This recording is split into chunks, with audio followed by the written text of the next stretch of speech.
So hello and good afternoon to those of you who are here at IMCS. I hope it's been good for you so far. I'm Danny Trapp-Hagan, and I'm a solution architect at GridGain. I cover the high-tech vertical for all of North America, and I work with Rachel Podolsky and my counterpart, Fodi, who covers the financial tech vertical. So we basically go and consult with a bunch of customers on using Apache Ignite and GridGain. And before that, I worked at DataStax and I consulted on Apache Cassandra.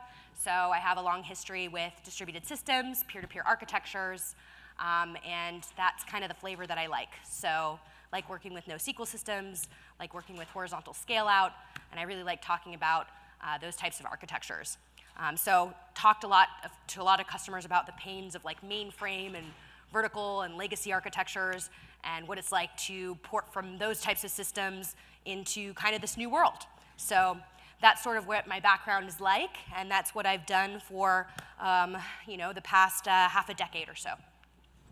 So with that, what we're going to discuss today is deploying Apache Ignite with Kubernetes. So this is really kind of the new modern way, the new modern cocktail of putting together two technologies to take your legacy systems, right, and port from them, which is what a lot of my consulting is about, and deploy sort of a microservices style architecture in the cloud. You can even do it on-prem if you like, and you can use Apache Ignite, right? So you can, and Apache Ignite, as you know, is from 2.1 and beyond, is a full-fledged in-memory database at this point. And you can turn persistence on if you want to or not. You can also use your own persistence store. So you can bring in whatever you'd like through JDBC, ODBC connection as well. So these two technologies together work really well for a distributed style architecture. All right? So that's what we're going to discuss today, how to do it, all the magic behind it. And so this is going to be our agenda. We're going to talk about setting up your Apache Ignite cluster. We'll talk about using the Kubernetes IP finder, the Kubernetes Ignite lookup service, sharing your Ignite cluster configs, and then deploying your Ignite pods. So once you do these two steps here on the second bullet point, your Ignite nodes no longer are nodes. By designation, they become Kubernetes pods, right? But they're going to be effectively Ignite services, so they're now pods. We love nomenclature in this industry, and we love to make it extremely confusing. So let's just go ahead and start mixing it up in a horrible blender of weird words to epically confuse you. I'm going to try and demuddle that, and we're going to work through it together. Sound good? And then the other thing is adjusting the Ignite cluster size when you need to scale. So one of the really nice aspects of utilizing Kubernetes is being able to elastically scale. And one of the nice things around Ignite is being able to horizontally scale, okay? So that's one of the reasons that we want to use these two technologies together, the beautiful symbiotic relationship that they really give us is that we're able to elastically scale them, all right, with a simple command. That's ultimately why you would even want to do this.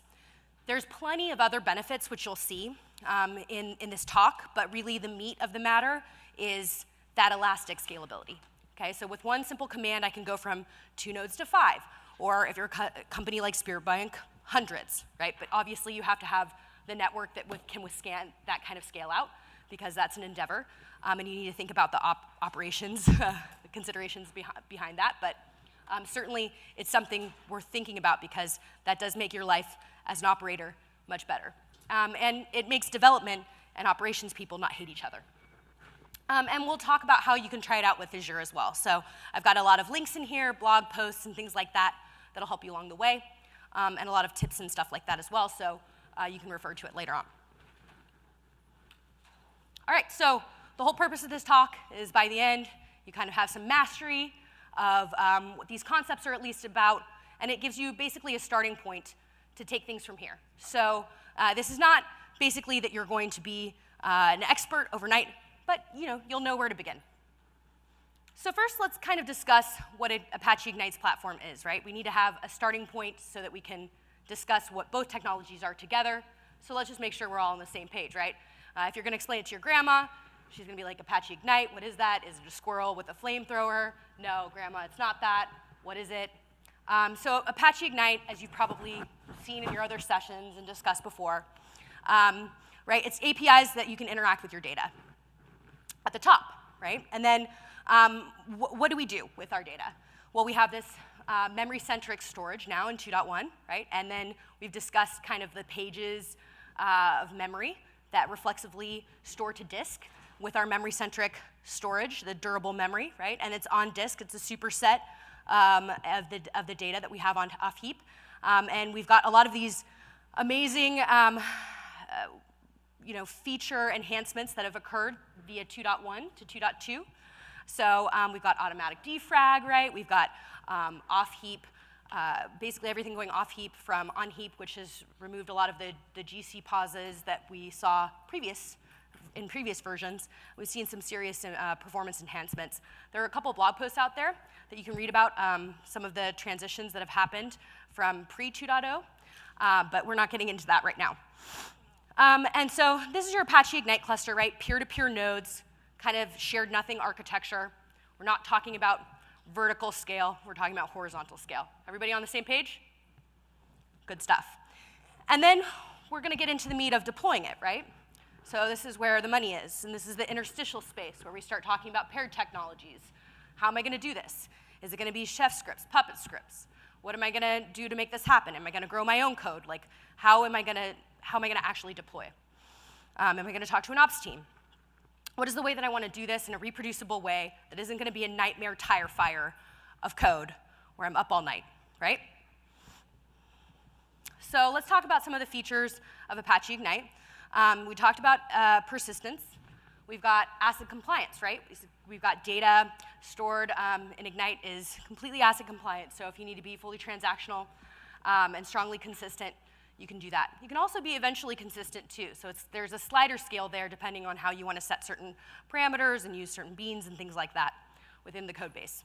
So it's highly configurable. It really is very much a developer's code base and a developer's platform. We've got complete SQL support now, so you've got full support for SQL, DDL, and DML. So that's really nice for users. And it means that if you're working at a large company, you've got the ability to, if people are familiar with SQL, they can use all those same commands. If you're already using that with your queries, then that makes things a lot easier. Coming from the Cassandra background, if you were working a lot with that, data models would have to turn on their heads, and that was something that was really frustrating for people. So that's a nice feature of Ignite as well. The key value aspects, just a nice component of the data grid, distributed key value store, easy for people to understand, and scales really well horizontally. The co-located processing bit is actually really great, especially for compute functionality and how quickly data moves across the network, right? Because when something's co-located, how many people understand how co-located processing works at this point? Okay, just a few. Let's just break it down. So co-located processing, basically, let's say I want to do a compute job, right? So I send my compute job in a normal system. I have to send the compute job, say, like, as a client node, hey, I need to do a compute job. Tell the data nodes I need the data. The data has to come back to the client node that requested it, right? Well, with Ignite, we actually just have to say, hey, Mr. Data Node, I need this job. It's completed in a co-located way on that node and comes back returned as a complete job. So the co-located processing reduces the network traffic, substantially making it a more performant task. Okay? And then scalability and durability. So this is another nice feature of the platform. Ignite is extremely elastic, extremely durable, and horizontally scalable because of that peer-to-peer architecture, right? We're not talking about dealing with replication lags, with dealing with sharding your data, with dealing with leader-follower type of architecture. Every node is a peer, right? And that's because of the SBI design, right? So we'll not get into the meat of that too much because this isn't a talk about the specific architecture of Apache Ignite. But it scales out really nicely horizontally, and you'll see that Kubernetes does as well. So that makes them a nice cocktail together. So let's talk about what Grandma might think of Kubernetes, right? No, it's not a Rubik's Cube. grandma, nor is it very cold water that forms into a cube, nor is it the famous rapper Ice Cube, even though we agree that today is a good day. What it actually is, in a simple definition, and I really like actually Kelsey Hightower's definition of it. He's one of the developers at Google, and he's written a book that will be published by O'Reilly Media, which is one of the best out there for a lot of tech books. Kubernetes intends to radically simplify the task of building, deploying, and maintaining distributed systems. So that's really their purpose, and developed at Google for a project called Borg. The purpose behind Kubernetes is really to scale out Google, right? So that's what it was used internally to do. And so they used it to deploy projects in Google. So really where it started was with the need for containerization. So VMs are extremely clunky. So that's kind of why I have this image over here, talking about buckets. It really starts with containerization. In the past, we used VMs, right? And VMs are extremely clunky. They're not very portable. They require VM package managers, or sorry, require OS package managers. And containers are small, on the other hand, right? They're lightweight, they're portable. And they only use OS level virtualization. So those are like the pros and cons between using a VM versus a container. So through Docker, and since its rise in popularity in 2013, we've seen kind of a revolution in the use of containerization. And with the use of containerization, we've seen this ability to utilize and develop Kubernetes as well. So those two technologies have kind of evolved in a hand-in-hand function. So with that being said, developers and operators generally have really grown to love containers working together for deploying Docker because it's so dev-centric and it allows images, including your code, your binaries, your configs, et cetera, to be easily deployed. And it allows for very lightweight containers to be deployed and modified as well. So Kubernetes, on the other hand, is an open source system for automating your deployment, right? Scaling and managing your containerized applications. And it groups these containers together to make up the application into logical units that are easy for management and discovery, right? So that's how those two things work together. So basically, we have gotten to a point in the evolution where we accept that containerization is lightweight, portable, it's better, less clunky than VMs, and Kubernetes is an easy way to deploy it in a distributed environment. So what are some of the features of Kubernetes? All right, well, there's a few things that we can do. So we've got automatic bin packing. So this automatically is going to place our containers based on their resource requirements and other constraints without sacrificing our availability. So we can say, hey, Kubernetes, these are the resources, this is the amount of constraints that I have within my system, and this is what I want you to do. This is how I want you to place things within my environment. And Kubernetes will manage that for you, okay? Based upon your workloads or what have you. Horizontal scaling. Okay, so you can scale your application up or down with a single command, like I referenced in the beginning of the talk. This is really the money part when it comes to how Ignite interacts with Kubernetes, okay? So basically, how this works is you can take advantage of growing your ecosystem and your deployment solutions, whether it's in AWS or whether it's in GCP or what have you, which is one single command. You can say, hey, I want to scale from this to that. And this can be in terms of Black Friday if you're a retailer, or if you're TurboTax, you know, for instance, tax season, right? Dealing with that around April. So this is a really helpful feature. And automated rollouts and rollbacks. So say something goes awry in your code. With containerized applications, this is where containers come back into the picture, right? Kubernetes makes rolling out changes to your application if something goes wrong, monitoring the health of your application if there's an issue, very easy. So if there's something awry, you know, you don't have that PagerDuty issue. You can take advantage of basically that monitoring on your own. And then storage orchestration. So You can automatically mount the storage of your choosing, so it can be local storage, public or cloud, whatever you'd really like. And then self-healing. So this is another feature that is really important when it comes to Ignite as well. So self-healing, I definitely would like to put an asterisk next to. It's that and horizontal scaling that I see as really important features. Self-healing is where, let's say a node goes down, and I don't have a script in place to put it back up in Ignite, right? Well, guess what? Not only do I have the performance implications of that node going down, I have to restart that node myself manually. What self-healing does when you've now turned your Ignite nodes into Ignite pods, that I've set actually a standard of how many nodes should be spawned at all given times, will restart another Ignite pod for me, right? So that node will be restarted, and I don't have to worry about it myself.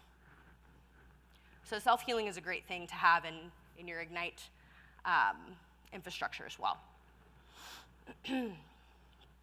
And there's a number of other aspects to it, and we won't get into all of the details of these, but you can see service discovery and load balancing for your microservices architecture, secret and configuration management, and batch execution as well. But there's plenty of features here with Kubernetes that make it compelling to utilize when paired with your distributed architectures. So it's definitely something to look into if you're dealing with a distributed application. Okay, so let's talk about them together. So as you can see, we're talking about peer-to-peer nodes. They can be data or compute nodes in Ignite over here on the left side of the image from your view. And so we have a client connecting into our cluster, and these can be public or private clouds, right? Well, over here on the right-hand side of our image, with Kubernetes, how the whole architecture looks is a little bit different. So what the Kubernetes master is, and I get a lot of questions like this, does this mean it's not a peer-to-peer architecture? Like, how does this change Ignite working in a highly available way? So that's not really the case. So Ignite will still maintain itself as highly available. The way that Kubernetes is layered on top of it, you still have to deploy it in a highly available way for Kubernetes to behave in a highly available fashion. And so I provided a link down here at the bottom on how to do that. So you would have a number of different masters, but really what the master is comprised of is a number of things. So it's a Kube API server, a Kube controller manager, and a Kube scheduler. And these are just for all of the little kubelets and Kube proxies that basically let the Ignite cluster know what the Ignite services are, what the Ignite nodes are, right? Who to keep up, who to keep down, what their IPs are, so Kubernetes can manage that in the different clouds, understand what the different services are, and so on and so forth, okay? So there's a way of basically maintaining high availability, so you're gonna have a number of just different masters, you're not just gonna maintain one. So it's like any other concept, right? You want to maintain high availability, you need replicas, correct? Right? So I need replicas in Ignite, just as I need replicas in Kubernetes, right? Would I want to just have one Ignite node for high availability? Would that be highly available? No. Same concept here with Kubernetes, okay? Make sense to everybody? Good, we can move on. Okay, so some of the benefits of Kubernetes.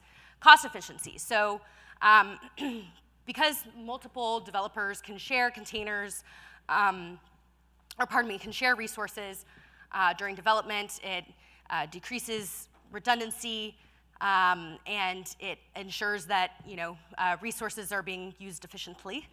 And then high availability and performance, that self-healing aspect is extremely important for the pager duty issue. You can get home to your pet chinchilla a lot faster, in summary. So setting up an Apache Ignite cluster. Now let's get into the meat of how to do stuff now that we understand the concepts behind it.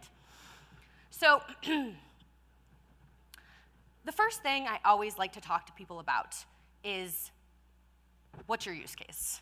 I think people get really ahead of themselves and they immediately want to dive into the code and they want to start tweaking things, and they have no idea what they're doing, and it leads into a lot of problems. So number one thing is always to ask yourself, what's your use case? What are you trying to solve? What are the problems that you're trying to solve?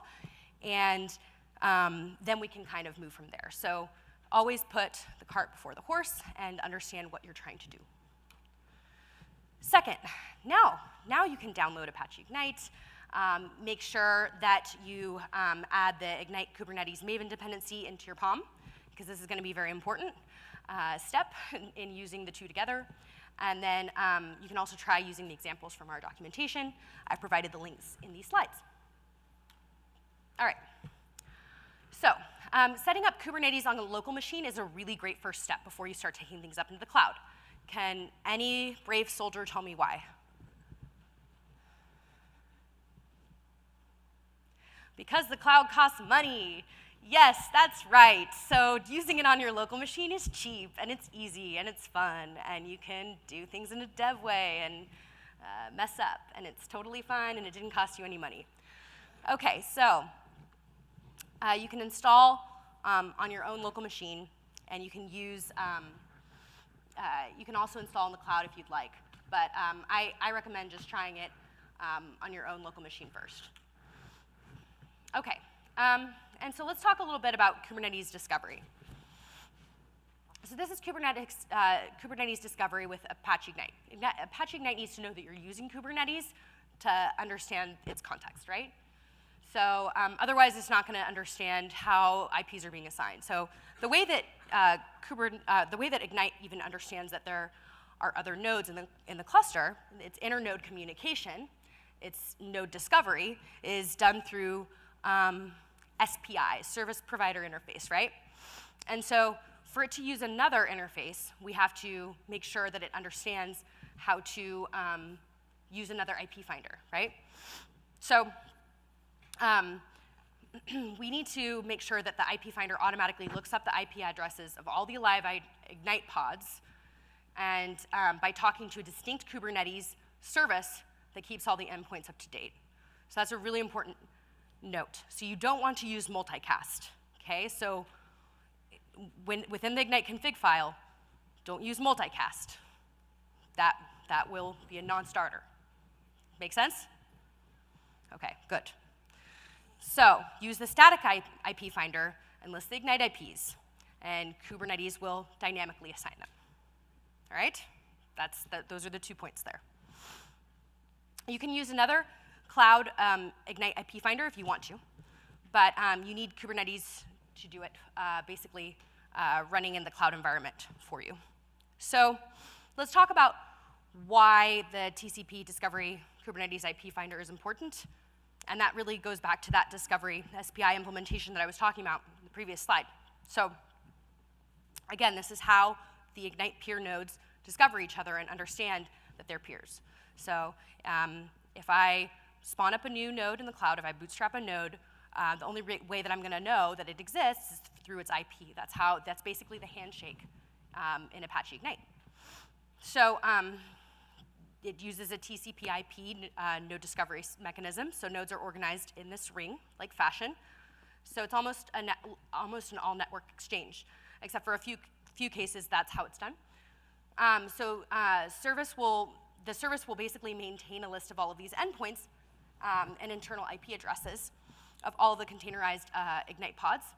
And the name of the service must be equal to the set service name string, and it's going to be Ignite by default. Okay? So that's just something that you need to note. And Ive shown you here just in IntelliJ where that's indicated, so you can see the TCP discovery Kubernetes IP finder. And there's a link to the info on this right here, so you can click on that to read a little bit more. Okay, so talking about the local machine and kind of how to do a little bit more digging and discovery with that. So you can use MiniCube, which is great, a great way to kind of discover a little bit more on your local machine on how to use Kubernetes. And I really recommend this tool rather than having to pay money on the cloud. So just go ahead and go to the Kubernetes website or just Google Kubernetes in MiniCube, and you can start the tutorials on how to use MiniCube on your local machine, and you'll start learning a lot about how to use that, and you can set it up with Docker, Ignite, and MiniCube. So you can start playing with all three together, and it'll give you a good sense of how to do things before you go up into the cloud and start paying money. Okay, so now talking about sharing the Ignite cluster configuration. So we're obviously going to want to start configuring things.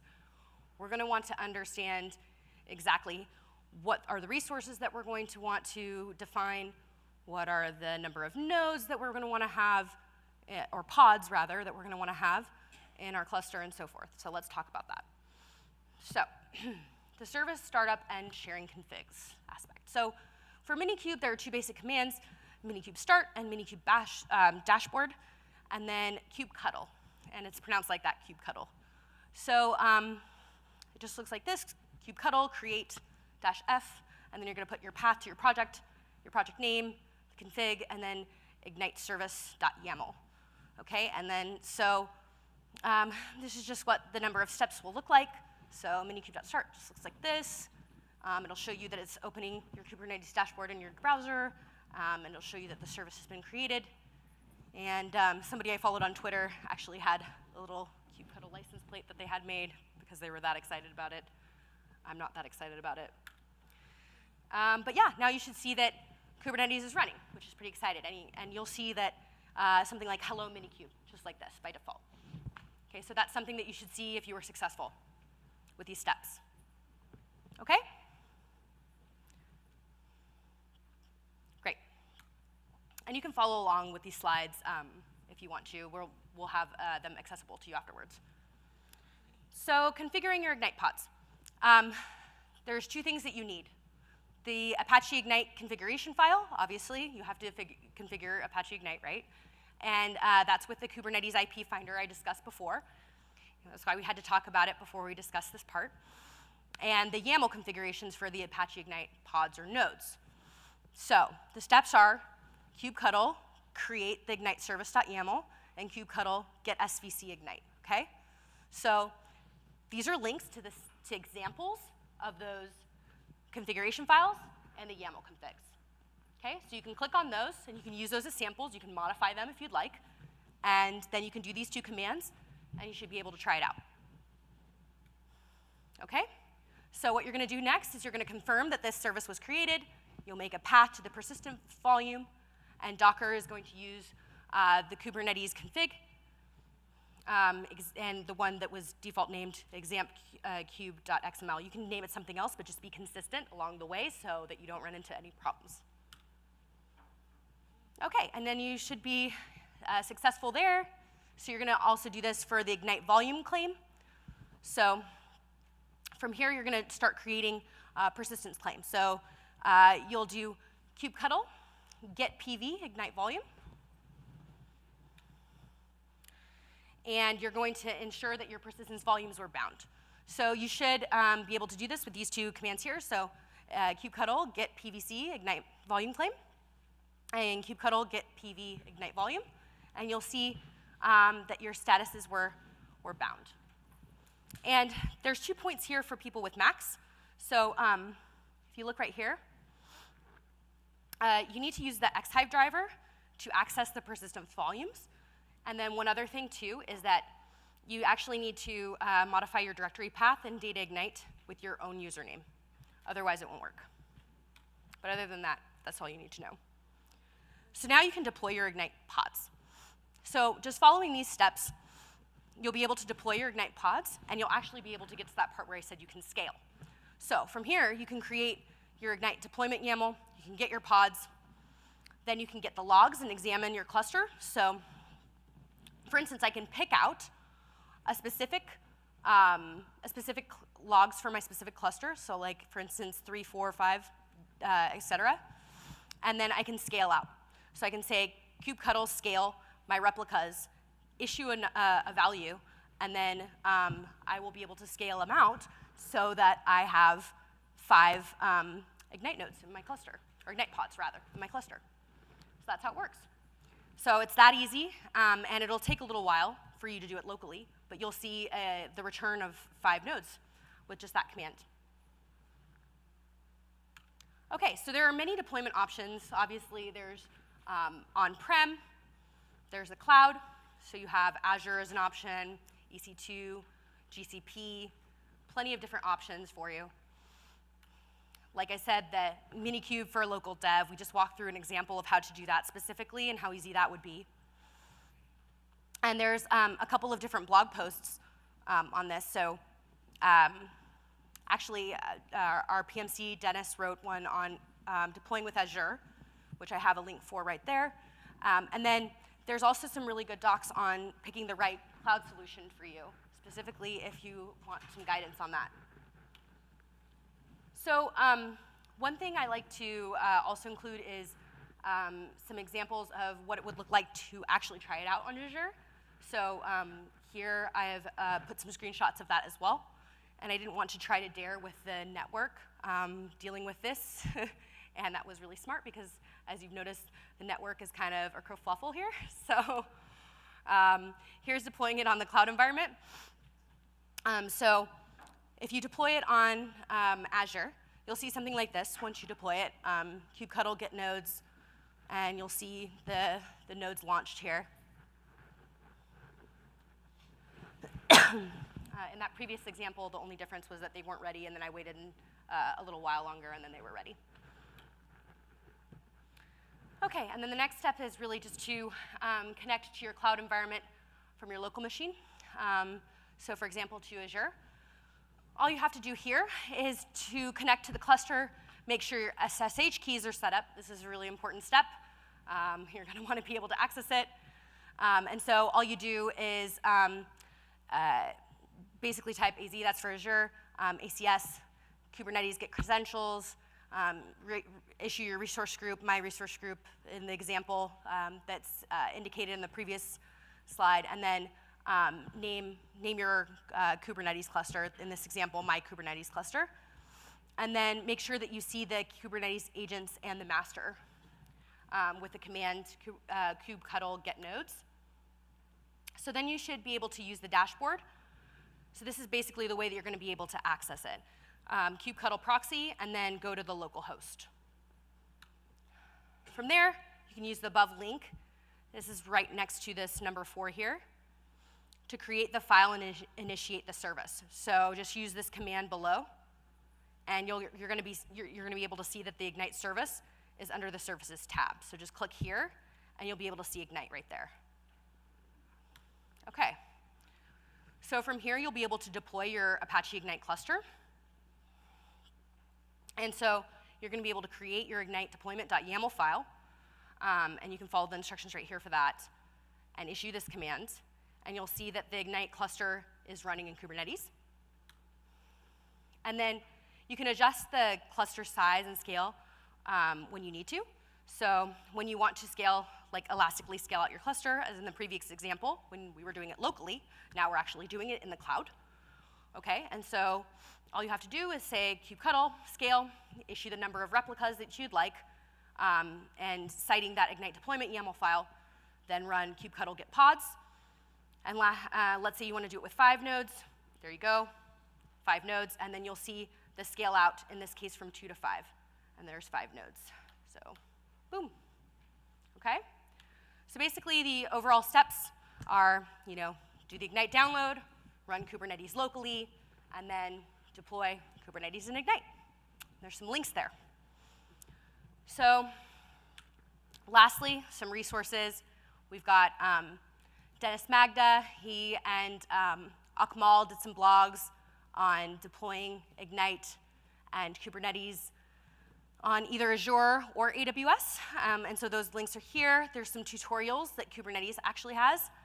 There's a Kubernetes book by Kelsey Hightower. And there's an Ignite book by Shaheem and others. And those links I've provided right there.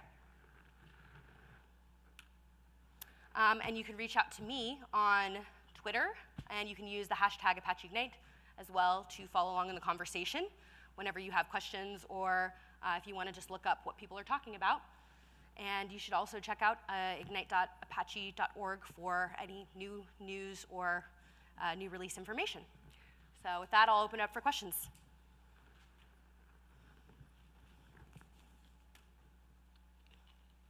Wow, no takers. Yeah. I think it's just a general question for Apache Ignite when it runs in container. Do you see any performance or any issue that you see that we're using? Okay, so the question was, do we see any performance degradation in running Apache Ignite in a container versus in a virtualized machine? And the answer to that is I haven't heard of anybody seeing any performance deprecation, but there's obviously going to be overhead for your depending upon how you configure your specific resources and resource management. So it really depends on the hardware you're using, how you're configuring your containerization. So if you're wisely consuming your resources, you're not going to see as much consumption and problems with your deployment with Ignite. But if you're not, then you are going to see problems. But I haven't heard anybody run into major issues with this yet.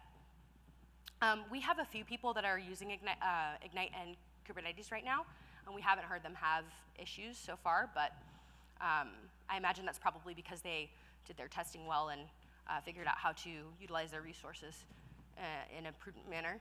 But that's just something to watch out for. You want to provision things accordingly. Yeah.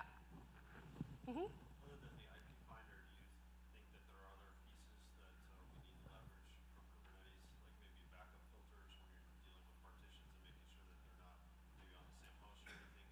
Are there other areas that need considered?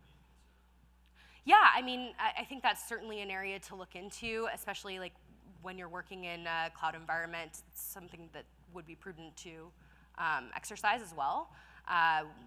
Those are just the two things that stick out to me as really important when pairing it with this technology, but there's certainly other things that you could absolutely look into. Again, this is something that's kind of newer that we're using together, but so these are the things that stuck out to us. Yeah. Mm-hmm. You said a couple of people who are using Apache Ignite with Kubernetes, right? Do you know if they're using the stateful sets in Kubernetes or it's all stateless? I mean, meaning the persistent volume claim. Mm-hmm. If there is anything that they have to remember some states and stuff like that, then the latest features are using stateful sets. Are they using those? Or Yes, they are. Mm-hmm. Sure. He said, do you know if the people that are using Kubernetes right now are using stateful sets, or are they using stateless sets? The latest versions are using stateful sets. And I said, yes, most of the people who are utilizing Kubernetes right now are using the latest version guidelines. Any more questions? Yes.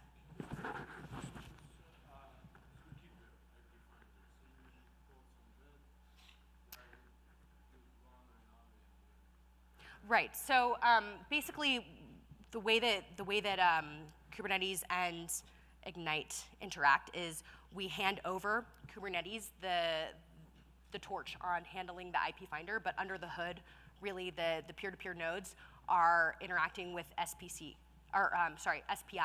interface in Ignite. Does that make sense? So the management of deployment, the nodes coming up and down, that's all managed in Kubernetes. More questions? Yes. Mm-hmm.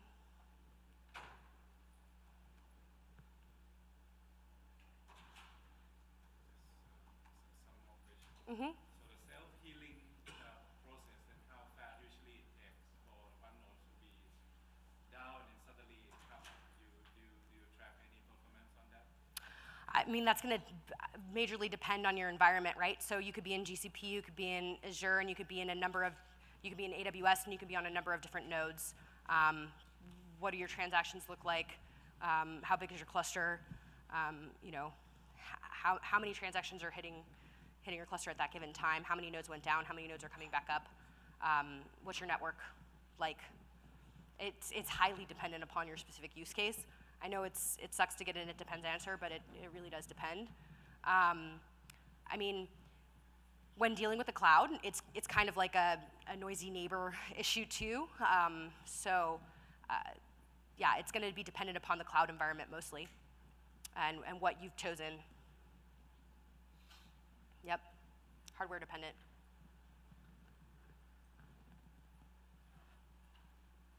So that's why it's really important to test and have like longer testing periods and understand exactly what your peaks and valleys are like and so forth, so that you can understand what your specific implementation should look like. more questions? Anybody? Nope, we're good? Okay, thank you.